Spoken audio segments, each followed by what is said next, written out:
Hello बच्चों, welcome to SR academy.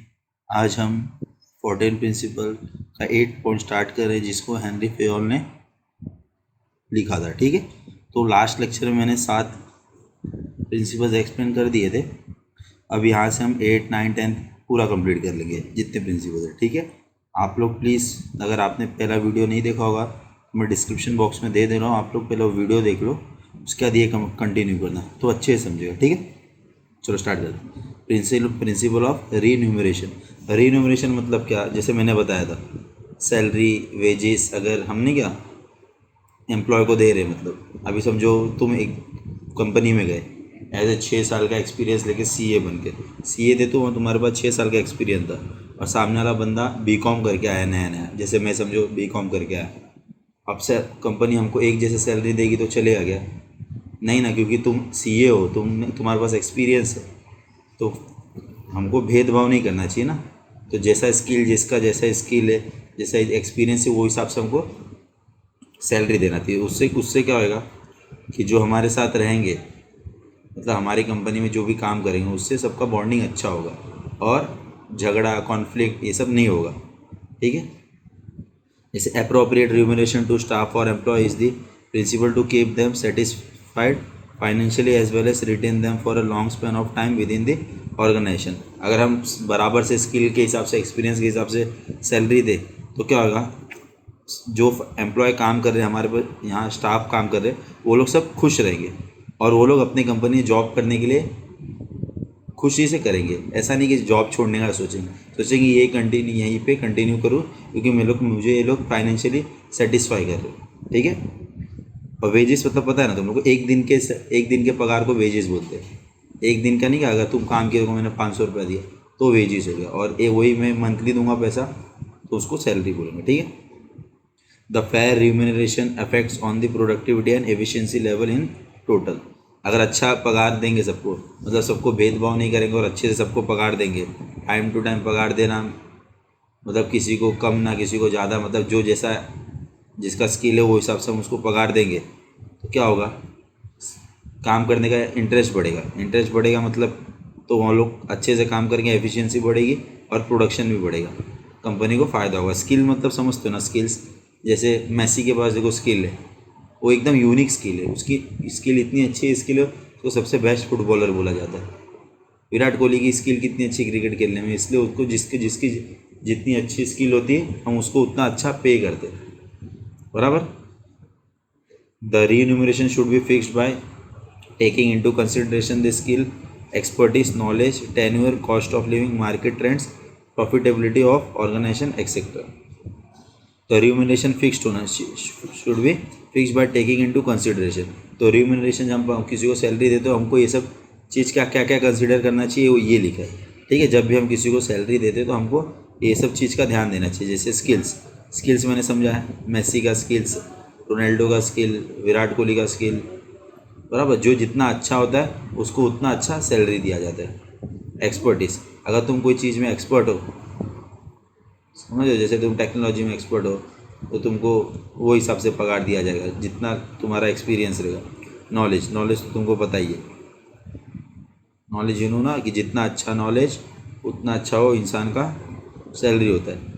Expertise मतलब जैसे फोटोग्राफर हो तुम, ऐसे फोटोग्राफर मेरे पास काम करने आए, तो अगर न्यू रहोगे तो मैं तुमको क्या 10,000 पगार दूंगा तो रख लोगे। कोई तुम 10 साल बाद, 10 साल का एक्सपीरियंस लेकर आओगे तो तुमको शायद 1 लाख पगार देना पड़ेगा, क्योंकि तुम्हारे पास एकदम एक्सपर्ट हो जाओगे ना तुम वो चीज़ में। नॉलेज जितना अच्छा होगा उतना बेनिफिट होता है कंपनी के लिए। टेन्योर मतलब क्या, कि अभी तुमने समझो कोई बिल्डिंग बना रहे हो और एज एक कोई इंजीनियर को तुमने लिया है काम के लिए, तो अगर उनको तुमको कॉन्ट्रैक्ट देना, तो समझो तुम 2 साल का कॉन्ट्रैक्ट दिए, 2 साल तक उसको तुम कॉन्ट्रैक्ट दोगे और 2 साल का तुम्हारे कंपनी छोड़ के चला जाएगा। ठीक है, तो 2 साल तक तुमको अगर बिल्डिंग बने या ना बने तुमको देना ही पड़ेगा पगार उसको। कॉस्ट ऑफ लिविंग, जैसे सिटी विलेज, जैसे अभी सिटी में रह रहे हैं तो यहाँ पे खर्चा ज़्यादा है, तो यहाँ पे सैलरी थोड़ा ज़्यादा देना पड़ता है। ये विलेज में तो थोड़ा कम सैलरी में भी चल जाते हैं। मार्केट ट्रेंड, तो जैसा ट्रेंडिंग चल रही है वो हिसाब से हमको पगार देना चाहिए। Profitability of organization etcetera. Profitability मतलब क्या, अगर कंपनी तुम्हारी लॉस में फ़ायदा में, अगर फ़ायदा में होगी तो तुमको इनडायरेक्टली अच्छा पे करेगी, लॉस में रहेगी तो कहाँ से तुमको बोनस देगी, ये देगी, ठीक है। तो हमको ये सब ध्यान दे के सब पगार सेट करना पड़ता है, ठीक है। आई होप प्रिंसिपल और रीन्यूमरेशन अच्छे से सबको समझा होगा, ठीक है। अभी next principle of scalar chain. Scalar chain मतलब क्या, ए बी को जैसे भेज अपना मैसेज दे रहा, बी सी को, डी ई को, ए का मैसेज फाइनली ई को पहुंच गया। ये छोटे, अगर छोटा सा ऑर्गेनाइजेशन तो यहाँ पे काम कर सकता है, बट ये तुम्हारा अगर बड़ा सा ऑर्गेनाइजेशन जहाँ हज़ारों एम्प्लॉय काम कर रहे हैं, वहाँ पे ऐसा काम चलेगा क्या? ऑब्वियसली नहीं चलेगा ना। इसको स्केलर मेथड बोलते हैं। ए जैसे कोई स्केलर मेथड है, डी सी को सी, बी को बी, ए को ए, ई को ऐसे ऐसे, तो ये स्केलर मेथड हो गया। ब्लू कलर की लाइन। तो फेयोल ने क्या देखा कि यार ये तो बहुत टाइम कंज्यूम हो रहा है, इससे बहुत टाइम लग जा रहा है मैसेज डिलीवर करने को। तो उन्होंने क्या किया, एक ट्रिक लगाया, मतलब एक नया फॉर्मूला बताया। क्या बताया कि जैसे अभी तुमको पता है सड़क पे गड्ढा हो जाता है तो हम लोग कैसे पार करते हैं, बताओ? एक फल्ली रख देते कुछ, उसके ऊपर से चल के जाते। तो इन्होंने भी यही बोला कि यार अगर हमको अगर मैसेज फॉलो करना है तो हमको गैंग प्लैंग यूज़ करना पड़ेगा।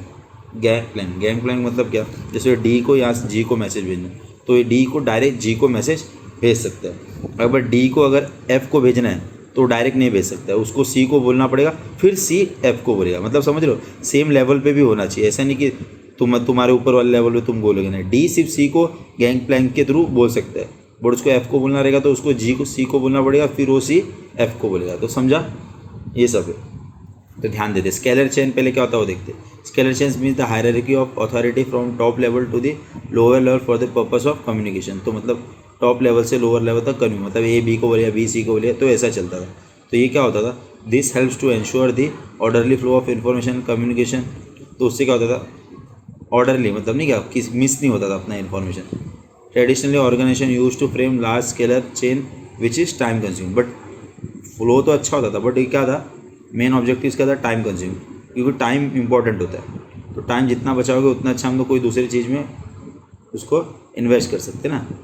For example, a general manager inform the decision to representative functional manager, then functional manager will pass it to supervisor. देखो, जनरल मैनेजर ने फंक्शनल मैनेजर बोला, फंक्शनल मैनेजर ने सुपरवाइजर बोला, फिर supervisor will inform it to foreman, फिर supervisor ने foreman बोला, and so on according to the level of authority. तो समझा, देखो कितना बड़ा प्रोसेस होगा। जनरल मैनेजर ने फंक्शनल मैनेजर ने सुपरवाइजर ने फोरमैन ने अपने एम्प्लॉय को, तो बहुत बड़ा कॉम्पिटिशन। तो इसको अवॉइड करने के लिए ये गैंग प्लैंक हेनरी फेयोल ने बताया अपने को। For avoiding this longer chain and to take speedy decision, cross communication और direct communication is followed by various organization which is known as gang plank को यूज़ किया जाता है डायरेक्ट कम्युनिकेशन के। For direct communication proper permission of authority is necessary. मतलब क्या कि level same होना चाहिए तो ही तुम कर सकते हो। तुम्हारे ऊपर लेवल है तो तुमको ऊपर वाले को बोल के उसको बोलना पड़ेगा, ठीक है। तो ये डायग्राम बना लेना, पेपर में इंपॉर्टेंट है। अभी हम लोग नेक्स्ट प्रिंसिपल देखते हैं, principle of order. Principle order मतलब क्या, अगर हम कोई भी चीज़ को फिक्स कर दे, सबको एक जगह दे दे कि हाँ इसका जगह इधर है, इसका जगह उधर है, तो क्या ईजी हो जाएगा ना किसी चीज़ को समझना। जैसे हॉस्पिटल की बात करें, अगर हॉस्पिटल में हम डायरेक्शन का बोर्ड, कौन किधर मेडिकल किधर है, स्पेशलिस्ट किधर को कौन बैठता है, वॉशरूम का है, अगर अच्छे से लगाए तो जो पब्लिक एंट्री करेगा तो उसको सब समझ जाएगा कि हाँ इधर ऐसे जाना है, ऐसे जाना है। तो ये प्रिंसिपल हेल्प क्या करता है कि हमारा एक तो टाइम बचता है, और अगर जो प्लेस पे जो चीज़ है अगर वो वहाँ पे रहेगी तो इजीली हम उसको समझ सकते हैं, है ना। जैसे अगर तुम लोग अगर सीए को बोलो शेफ़ का काम करने तो नहीं समझेगा ना। सीए को हम लोग शेफ़ थोड़ी ना बना सकते, सीए की जगह वैसे शेफ़ को बोल सकते हैं नहीं। तो जिसको जैसा ऑर्डर दिया जाता है उसको ऐसा फॉलो करना पड़ता है। देखो, the principle is based on a place where everything and everything in its place. तो हर एक को जगह फिक्स कर दो, तो इससे क्या होएगा, टाइम बचेगा। तो ये अंडरलाइन कर लेना। Human resource and material should be in right place at right time for maximum efficiency. तो ह्यूमन रिसोर्स मतलब इंसान को वहीं पे रहना चाहिए और उसका सामान को भी फिक्स कर दो। तो क्या होएगा, अगर कोई मेडिकल में जा रहा है, अगर मेडिकल वाला भी है और उसका सामान भी वहाँ पे, तो उससे जल्दी जल्दी नहीं क्या मेडिसिन दे देगा, फटाफट हो जाएगा काम, टाइम बचेगा। Human resource should be placed at right place and on right job. The principle focus on the proper utilization of physical and human resource. तो इससे क्या होता है, सब प्रॉपर यूटिलाइजेशन होता है। समझा प्रिंसिपल ऑर्डर। और प्रिंसिपल ऑर्डर इन शॉर्ट बताओ ना बच्चे लोग, देखो हमको कोई भी अगर जगह घर में हम लोग कोई फिक्स कर दे, टीवी यहाँ है, कंप्यूटर वहाँ है, बेडरूम वहाँ है, तो हम क्या अंधेरे में भी अपनी जगह पे जा सकते हैं सो के उठ के। तो हमको मालूम पड़ता है ना कि ये सब जगह वो है, तो टाइम भी बचता है आपका। हमको ऑर्डर सब फॉलो करना चाहिए, ठीक है। अब next, principle of equity. Equity मतलब क्या, हमें अपने एम्प्लॉय को एज ए मैनेजर, अगर मैं मैनेजर हूँ तो अपने एम्प्लॉय को मैं इक्वली मतलब रिस्पेक्ट करूँ। ऐसा नहीं कि उसको मैं बोलूँ क्या उल्टा सीधा बात करूँ। और अगर मेरे को अगर समझो अगर मंथली का नहीं क्या बेस्ट एम्प्लॉय का अवार्ड देना है, तो मैं अपने दोस्तों को अवार्ड नहीं दूँ, समझ में। अगर मेरा दोस्त कोई कंपनी में काम कर रहा है, मैं बड़े पोस्ट पे, तो उसको अवार्ड नहीं दूँ, अकॉर्डिंगली जिसने अच्छा काम किया मैं उसको दूँ। तो हमको इक्वलिटी रहना चाहिए, हम किसी के लिए भेदभाव नहीं कर सकते वहाँ पे, ठीक है। Management should be fair as well as friendly to the subordinates. और हमें मैनेजमेंट को कैसा फ्रेंडली रहना चाहिए अपने नीचे वाले सबऑर्डिनेट्स से नीचे जो हमारे अंडर काम कर रहे हो हमारे सबऑर्डिनेट होते, तो उसको मैनेजमेंट उनसे अच्छे से रहना चाहिए। While dividing the work, delegating the authority, deciding the monetary term, there should not be any discriminating between the employee. तो अगर नहीं, अगर तुम्हारा कोई अच्छा है तो उसको ज़्यादा पगार दो, किसी कोई तुम्हें पसंद नहीं है तो उसको कम पगार दो, ऐसा नहीं। हमको पगार कैसा देना चाहिए, स्किल और एम्प्लॉय के बेस पे देना चाहिए, ठीक है। It is also suggested that the remuneration should not be depend on the department but at the level on which the subordinate are working. तो ऐसे नहीं करना चाहिए कि हमको अगर तो कोई मार्केट डिपार्टमेंट का है और कोई फाइनेंस डिपार्टमेंट का है तो अलग अलग पगार दो। मतलब समझ रहे हो, अगर दो मैनेजर है फाइनेंशियल पे भी और मार्केटिंग पे भी दो, और तुम बोलोगे यार फाइनेंशियल ज़्यादा इंपॉर्टेंट है मार्केटिंग कम इंपॉर्टेंट है, तो ऐसा नहीं चलेगा। हमको दोनों मैनेजर को सेम पगार देना चाहिए, ठीक है। The employees working on the same level but in different department should be paid same wages. तो उनको सबको सेम पगार देना चाहिए, ठीक है। This equity will helps in avoiding conflict in the organisation. तो इससे क्या होगा, झगड़ा झंझट भी नहीं होगा और किसी के अंदर कोई जेलस भी नहीं फील करेगा, यार मैं मार्केटिंग डिपार्टमेंट का मैनेजर है कि मेरे को कम पगार दे रहा है, फाइनेंशियल मैनेजर का ज़्यादा ले रहा है, तो ऐसा भी फिर कॉन्फ्लिक्ट भी नहीं होगा, कोई सोचेगा भी नहीं। आई होप समझा, ठीक है। अब next, principle of stability of tenure. मतलब हम टेन्योर मतलब क्या, हमको टाइम फिक्स करना चाहिए। अगर समझो तुम एम्प्लॉय हो अगर तुम, तो तुमको सबसे पहला कंपनी से क्या अपेक्षा रहती है, मतलब क्या चाहिए रहता है तुमको, सैलरी का। दूसरा चीज़ तुम्हारी जॉब सिक्योर रहना चाहिए, सिक्योरिटी रहना चाहिए जॉब में। अगर जॉब में सिक्योरिटी नहीं है तो अगर आज मैं जॉब पे गया, पगार दिया, मेरे को कल निकाल दिया, तो मैं कहाँ जाऊँगा, है ना। तो job security is most important. अगर जॉब सिक्योरिटी होता है तो क्या होता है, हमारा मन लगता है काम करने के। चल यार 2 साल इधर ही काम करना है, तो उससे क्या होता है, अगर हम 2 साल कंटिन्यू काम करेंगे तो वहाँ पे हमारा फैमिली जैसा नाता हो जाता है सबसे, दोस्तों से एज ए फैमिली हम लोग देखते हैं कंपनी को। तो जॉब सिक्योरिटी इंपॉर्टेंट होता है, ठीक है। At the time of recruitment of employ the management should assure them about the stability of tenure और जॉब सिक्योरिटी। तो जब कंपनी में वैकेंसी आती है, हम एज ए इंटरव्यू देने जाते हैं। रिक्रूटमेंट मतलब जब कंपनी को एम्प्लॉय की ज़रूरत होती है तो कंपनी क्या करती है, या फिर मैनेजमेंट को क्या करना चाहिए, उनको हमको एश्योरेंस देना चाहिए कि हाँ तुमको हम लोग ले रहे 2 साल 3 साल तक आप लोग इधर ही हो और अच्छा काम करोगे तो और हम एक्सपांड करेंगे। तो ये एश्योरिटी देना इज़ वेरी इंपॉर्टेंट। उसके से क्या होता है, it plays very important role in creating sense of belongingness among the employees. तो इससे क्या होता है, घर जैसा फील होता है एम्प्लॉय को, ठीक है। Insecurity in job always affect the efficiency of employees. अगर हम इनसिक्योरिटी दे कि हम उनको बताएं नहीं कि तुमको हम कभी भी निकाल देगा, ऐसा फील होए उनको, तो उससे क्या होगा, उनका काम करने का भी मन ख़त्म हो जाएगा। Adversely varies job security minimise employ turnover ratio. अगर ये इसी के अलावा तुम लोग उस जॉब सिक्योरिटी दोगे तो एम्प्लॉय का टर्नओवर रेशियो कम हो जाएगा। मतलब नहीं क्या, कोई जॉब छोड़ के जाएगा नहीं। टर्नओवर रेशियो मतलब कोई जॉब छोड़ के जाएगा नहीं, और इससे क्या होगा, कंपनी अपनी अच्छी प्रोग्रेस करेगी, ठीक है। अभी next, principle of initiative. Principle of initiative मतलब क्या, जैसे सामने से एम्प्लॉय खुद से अगर बोले ना मेरे को ये काम करना है, तो ऐसा लगता है कि हाँ यार इसको काम करने में इंटरेस्ट है। मतलब समझो ना, अभी आप उन टीम चूज़ करते हैं जैसे क्रिकेट की, तो उसमें से कोई ना कोई एक बंदा नहीं बोलता सर मैं कैप्टन बनूँ क्या, सामने से बोलता है ना, सामने से बोलता है तो कोच को भी लगता है यार लग रहा है इसके अंदर कैपेसिटी है, ये कर सकता है। जैसे सचिन का एग्जांपल ले लो, सचिन तेंदुलकर आज इतने बड़े बैट्समैन कैसे हुए। एक बार हमारे टीम के ओपनर्स लोग शायद इंजर्ड हो गए थे, तो सचिन पहले मिडल ऑर्डर में खेलते थे 5 या 6 पोजीशन पे, तो उन्होंने कोच को बोला सर मैं ट्राई करूँगा, तो कोच ने बोला अच्छा ठीक है ट्राई करो, और उन पर ट्रस्ट किया, और आज देखो सचिन का पूरे वर्ल्ड में नाम है, उनके से इंडिया भी फेमस है ना। तो इनिशिएटिव सामने से लेना चाहिए, अगर हम वो लोग सामने से इनिशिएटिव लेंगे तो हमको उनको सपोर्ट करना चाहिए। उनको पहले वो क्या समझा रहे हैं उनको समझ के फिर बोलना चाहिए कि ठीक है आप लोग करो, और उनको बीच में टोकने का नहीं। जैसे सचिन को अगर उनका कोच टोका रहता तो क्या होता, सचिन नहीं होते, है ना। तो हमको सपोर्ट भी करना चाहिए। जैसे रीड करते, initiative refers to voluntary to do the work in any initiative way. तो जब इनिशिएटिव होता है तो वो लोग का जो एम्प्लॉय लोग का काम होता है फ्री, मतलब कैसा होता है इनिशिएटिव, एक नए तरीके से वो लोग काम करते हैं, नया थिंकिंग रहता है ना। The freedom to think and work on new ideas encourages employees to take initiative while working on a given task. तो अगर हम उनको फ्रीडम दे दें, हम उनको एनकरेज करें पूरा फुल फ्रीडम देके, तो एम्प्लॉय का भी मन करता है कि अच्छे से काम करके वो लोग अपना टास्क पूरा कंप्लीट करें। This initiative should be welcome by the manager including through discussion on those new ideas.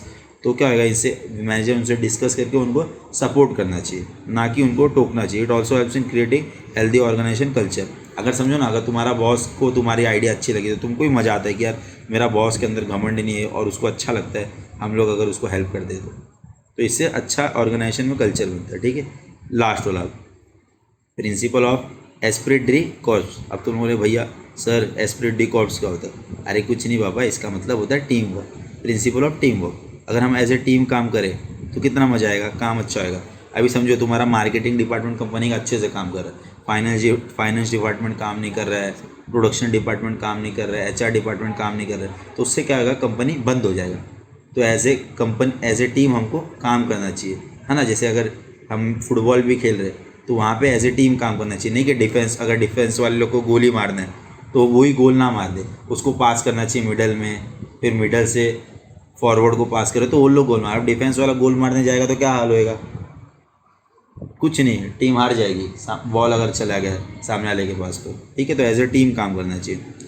Henry Fayol has give emphasis on team work. तो हेनरी एम्फेसिस मतलब फोकस, हेनरी फ्योल ने फोकस किया team work पे। Esprit de corps means unity is strength, एकता ही।